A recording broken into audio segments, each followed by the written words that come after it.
So, advertisement of prospectus.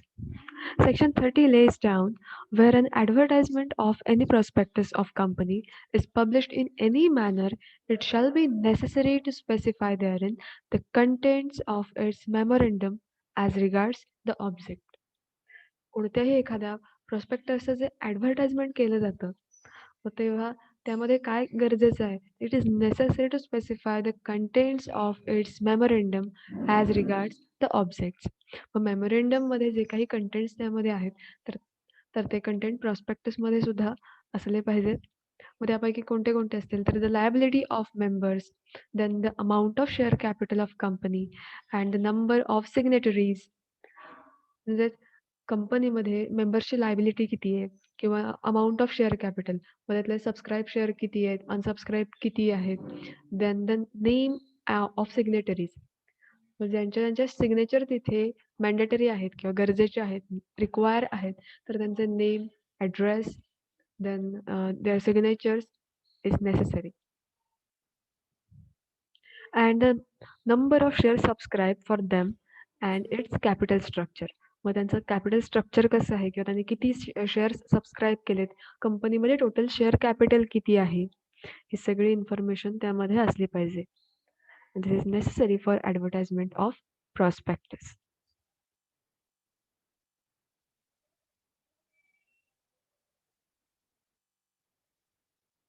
Next point is various kinds of prospectus. First is ordinary prospectus. The ordinary prospectus कसा असणार आहे तर it is the common form of prospectus and it is a common form of prospectus issued by any company. See, आता हे ordinary prospectus कसं आहे तर हे it is a common form of prospectus. Normally companies ज्या काही prospectus issue करतात तर त्यांचा जो काही नॉर्मल कॉमन फॉर्म आहे तर त्यामधला आहे. त्यामध्ये काही स्पेशल किंवा काही स्पेशल प्रोव्हिजन्स वगैरे त्यामध्ये काही नाही आहे. So it is the common form of prospectus issued by any company. मग कोणतीही कंपनी अशा प्रकारचा प्रॉस्पेक्टस हे इश्यू करू शकते. So this is ordinary prospectus. Next point is deemed prospectus. When a company issue its securities to issuing house,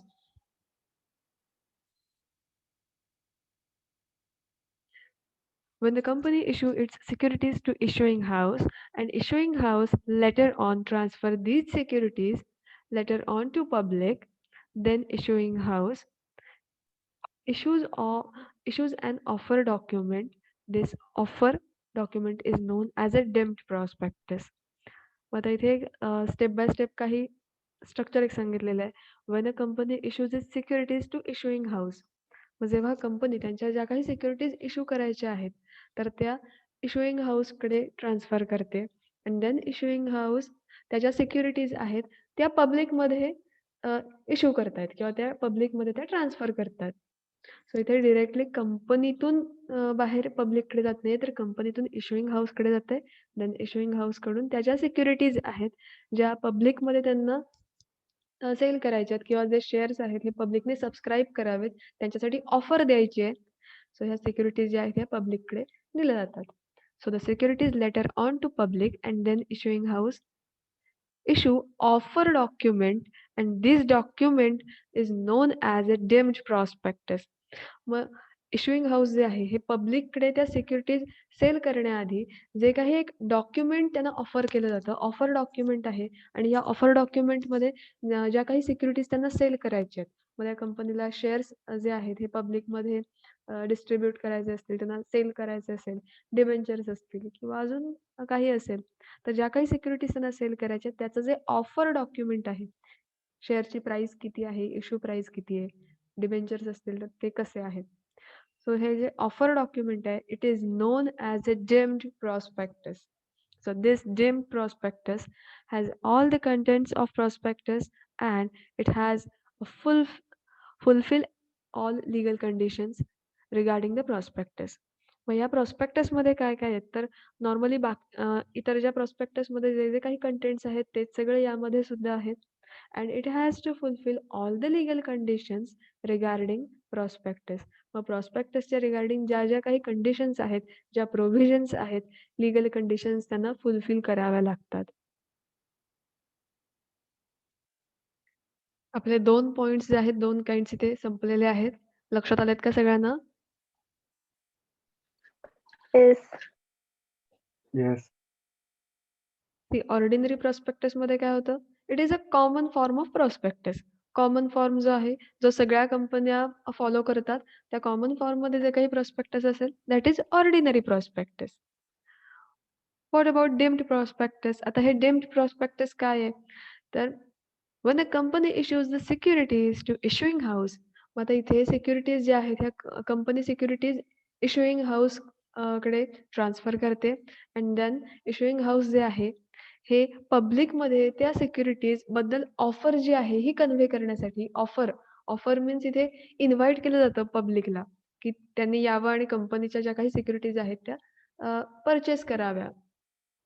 so इथे offer document जे काही दिलं जातंय, की ज्या डॉक्युमेंटमध्ये किती शेअर्स आहेत, त्यांची अमाउंट काय आहे, इश्युइंग प्राइस काय आहे, ज्या ज्या सिक्युरिटीज आहेत, तर त्या त्यांना इश्यू करण्यासाठी त्याची जी काही ऑफर आहे, ही या ऑफर डॉक्युमेंटमधून दिली जाते and this offer document is non as a deemed prospectus. आणि ह्या डीम्ड प्रॉस्पेक्टसमध्ये कंटेंट जे आहेत हे प्रॉस्पेक्टसमधले आहेत and it has to fulfil the legal conditions regarding prospectus. Normally प्रॉस्पेक्टसना ज्या ज्या काही लीगल कंडिशन्स, प्रोव्हिजन्स फुलफिल कराव्या लागतात, त्याच सगळ्या लीगल कंडिशन्स डीम्ड प्रॉस्पेक्टसला सुद्धा फुलफिल कराव्या लागतात.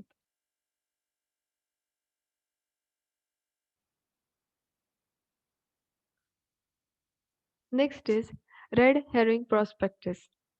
This prospectus is issued by those companies who issue the securities by book building process.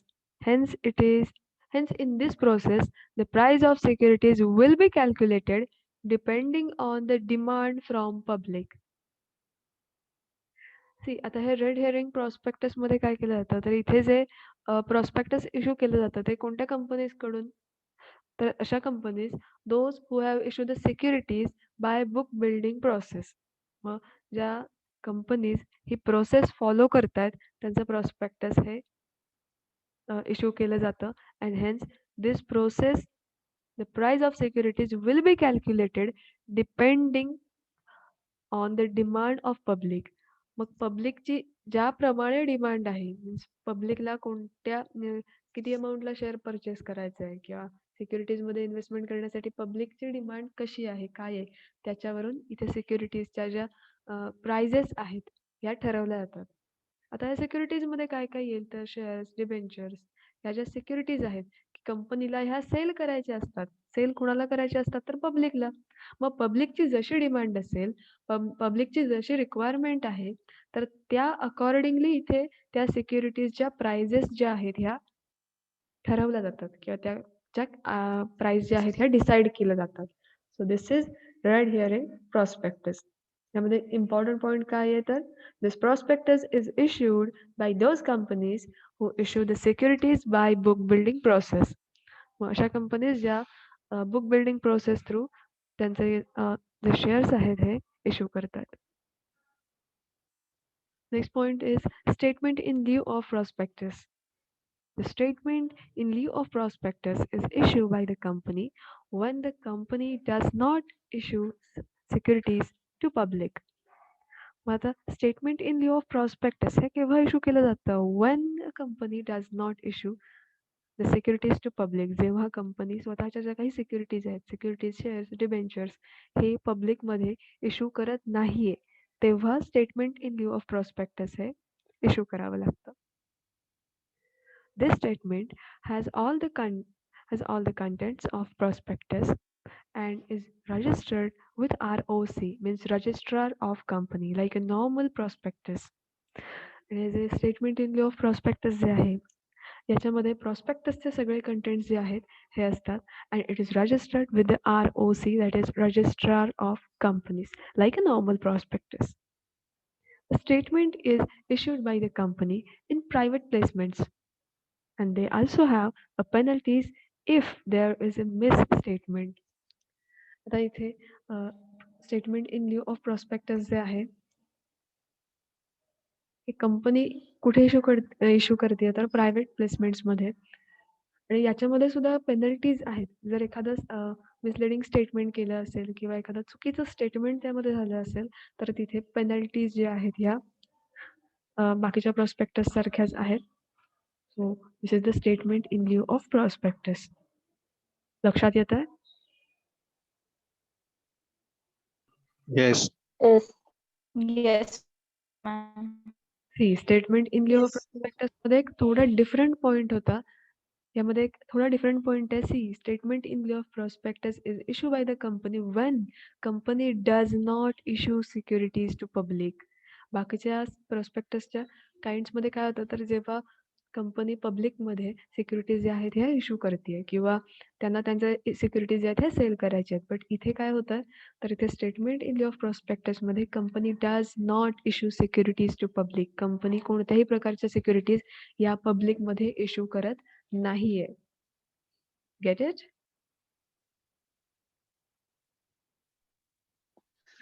Yes.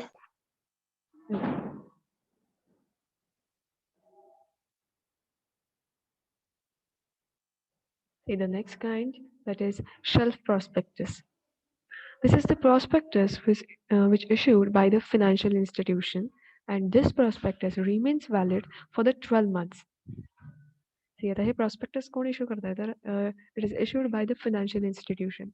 ज्या फायनान्शियल इन्स्टिट्यूशन्स आहेत त्या अशा प्रकारचे प्रॉस्पेक्टस जे आहेत हे इश्यू करतात and this is valid for 12 months.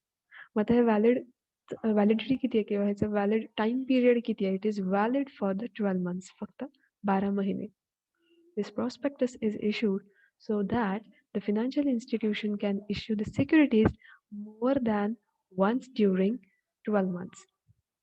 During the process of issue of shelf prospectus, the financial institution must issue information memorandum for the change on company which have taken place between the date of issue of prospectus and date of issue of securities.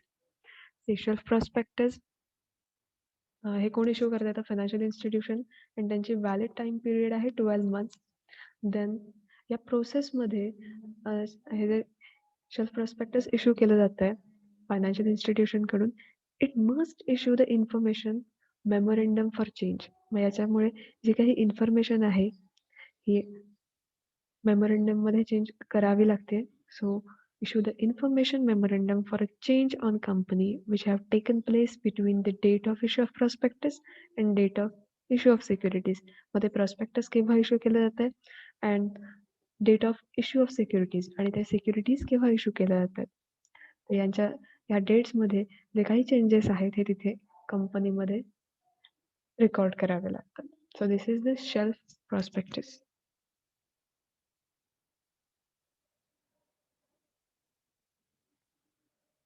Next point is summary or abridged prospectus.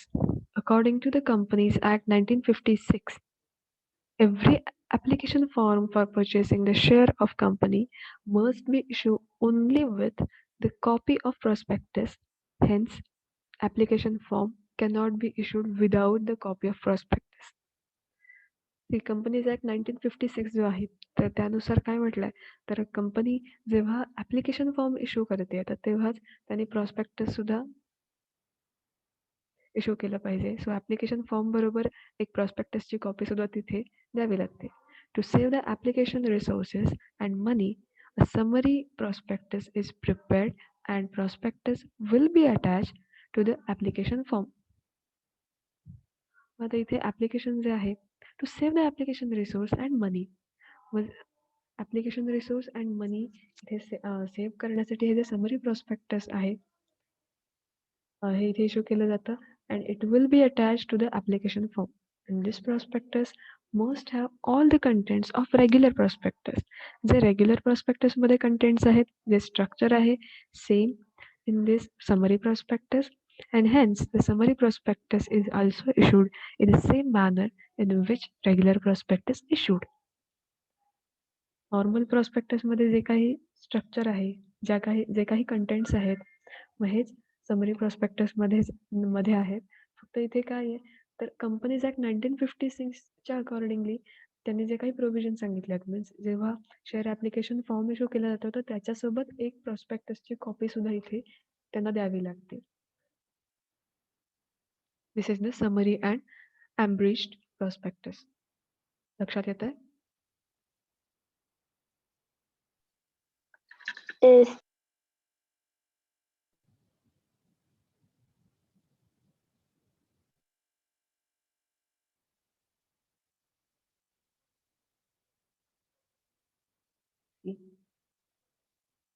आता हा next point आहे आपले kinds of prospectus जे आहेत हे complete झालेले आहेत. Next point is criminal liability for mis statement in prospectus. He criminal liability means एखादं स्टेटमेंट जे आहे मिस स्टेटमेंट जर तिथे केलं असेल, काही चुकीचं स्टेटमेंट झालं असेल तर त्याची क्रिमिनल लायबिलिटी काय आहे प्रॉस्पेक्टसची ते आपल्याला इथे बघायचं आहे. So this is the criminal liability for mis statement in prospectus section 34.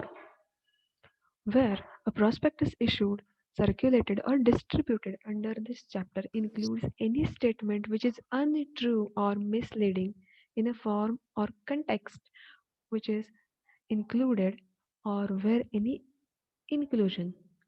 See, जर एखाद्या प्रॉस्पेक्टसमध्ये एखादा अनट्रू मिसलिडिंग एखादा अनट्रू मीन्स एखादं चुकीचं स्टेटमेंट केलं असेल, मिसलिडिंग इन्फॉर्मेशन तिथे प्रोव्हाइड जर केली असेल तर काय होऊ शकतं? See, untrue or misleading form or context किंवा एखाद्या मिसलिडिंग गोष्टीचा कंटेक्स्ट संदर्भ तिथे दिला असेल in which included or where any inclusion or omission of any matter is likely to mislead किंवा एखादी चुकीची गोष्ट दिली असेल किंवा एखादी गोष्ट तिथे मेन्शन करायची राहून गेली असेल, omission of any matter is likely to mislead. So every person who authorized the issue of such prospectus shall be liable under the section 447 provided that nothing in this section shall be applied to person. मग एखादी चुकीची information, misleading information, fake information किंवा एखादी information omit झाली असेल, द्यायची राहून गेली असेल तर अशा वेळेला जे पर्सन ॲथोराइज पर्सन आहेत त्या प्रॉस्पेक्टसचे दे shall be liable.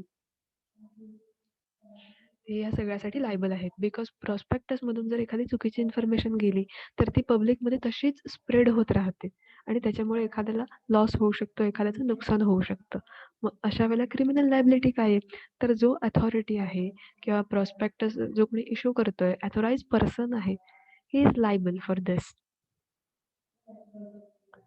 So Section 440 provided that nothing in this section shall apply to the person if he proves that such statement or omission was immaterial or that he had reasonable grounds to believe and up to the time of issue of prospectus believe that the statement was true or the inclusion or omission was necessary.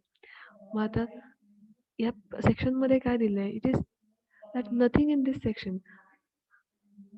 आता जर असं proof झालं कोर्टमध्ये की जी काही information दिलेली आहे ती untrue नाहीये तर ट्रू आहे किंवा जी काही इन्फॉर्मेशन ओमिट झालेली आहे ती तेवढीशी नेसेसरी नाहीये तर अशा वेळेला काय होतं तर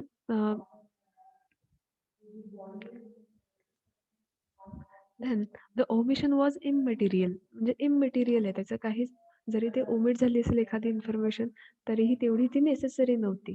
दॅट्स वाय मग अशा प्रकारे जर तिथे प्रूफ झालं तर इथे कोणत्याही प्रकारच्या ॲक्शन्स ज्या आहेत ते तिथे घेतल्या जात नाही. So criminal liability for mis statement in prospectus जर चुकीची इन्फॉर्मेशन असेल तर देन तो लायबल आहे. बट जर इथे असं प्रूफ झालं की ती जी इन्फॉर्मेशन आहे ती चुकीची नाहीये किंवा जी इन्फॉर्मेशन तिथे ओमिट झाली होती ती तेवढीशी महत्त्वाची नव्हती, ती इममेटेरियल आहे, तर अशा वेळेला ज्या काही करेक्टिव्ह ॲक्शन्स आहेत या घेतल्या जातात. तिथे त्याच्यावर खटला दाखल होत नाही.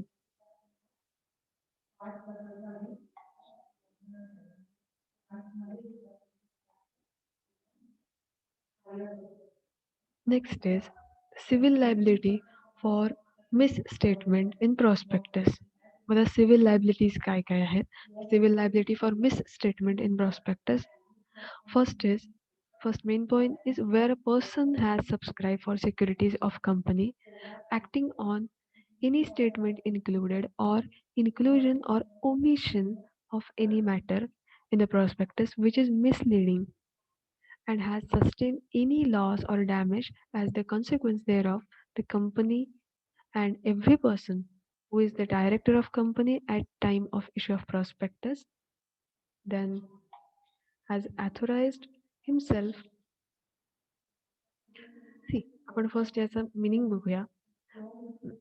जे प्रॉस्पेक्टस इश्यू केलेलं आहे where the person has subscribe for the securities त्या प्रॉस्पेक्टसला बघून जर एखाद्या पर्सनने तिथे शेअर जे आहेत हे सबस्क्राईब केले किंवा ज्या सिक्युरिटीज आहेत ते सबस्क्राईब केल्या मग त्या प्रॉस्पेक्टसमध्ये जे काही स्टेटमेंट केलेलं होतं so company is acting on any statement included or omission of any matter the prospectus which is misleading and has sustain any loss or damage has consequence there of मग तिथे जी काही इन्फॉर्मेशन दिली आहे त्याने एखाद्या पर्सनला जर लॉस होत असेल किंवा काही डॅमेज जर झालं तर काय होईल the company and every person who is the director of company at the time of issue of prospectus मग असे सगळे पर्सन डायरेक्टर ऑफ कंपनी जे प्रॉस्पेक्टस इश्यू करण्याच्या वेळेला तिथे होते त्यानंतर has authorise himself to be name and his name is prospectus as a director of company or agreed to become such a director either immediately or after interval मग असे सगळे person की जे डायरेक्टर आहेत किंवा डायरेक्टर होण्यासाठी agree आहेत so has agreed to become such a director either immediately after interval of time then is the promoter of company जो प्रमोटर आहे कंपनीचा then has authorise the issue of prospectus and is an expert referred in subsection 5 of section 26 shall without prejudice to any punishment which any person may be liable under the section 36 be liable to pay the compensation to every person who has sustained such a loss or damage म्हणजे पर्सनला ज्या पर्सनने prospectus वाचून तिथे share security subscribe केल्यात आणि त्याला जर loss झाला तर त्याला डॅमेज झालं तर हे सगळे जे पर्सन आहेत हे लायबल असणार आहेत मग कोण कोण लायबल असेल तर डायरेक्टर्स जे आहेत ते किंवा agree to become a director कंपनीचा डायरेक्टर होण्यासाठी ते ॲग्री आहेत किंवा जे जे पर्सन आहेत की तो प्रमोटर जो आहे कंपनीचा किंवा ज्या अथॉरिटीज आहेत किंवा जे एक्सपर्ट्स आहेत हे सगळेजण लायबल आहेत त्या पर्सनला बिकॉज त्या पर्सनला त्या प्रॉस्पेक्टर्समध्ये जे जे काही कंटेंट दिलेले आहेत मग त्यामध्ये काही एखादी मिसलिडिंग इन्फॉर्मेशन असेल किंवा त्याच्यामुळे त्याला लॉस झाला असेल तर हे सगळे पर्सन हे लायबल असणार आहेत त्यांना सो दिस इज हे सिव्हिल लायबिलिटी मधला फर्स्ट पॉईंट आपण बघितला civil liability for mis statement in prospectus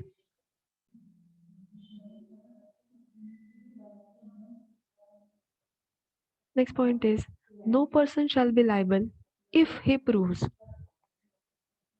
next situation मध्ये काय म्हटलंय कोणताही पर्सन लायबल नाहीये इफ ही प्रूव्ज जर त्याने प्रूव्ह केलं that having consented to become a director of the company he withdraw his consent before the issue of prospectus and that it was issued without authority or consent जर त्या पर्सनने काही prove केलं की त्याने काय प्रूव्ह केलं तर that having consent to become a director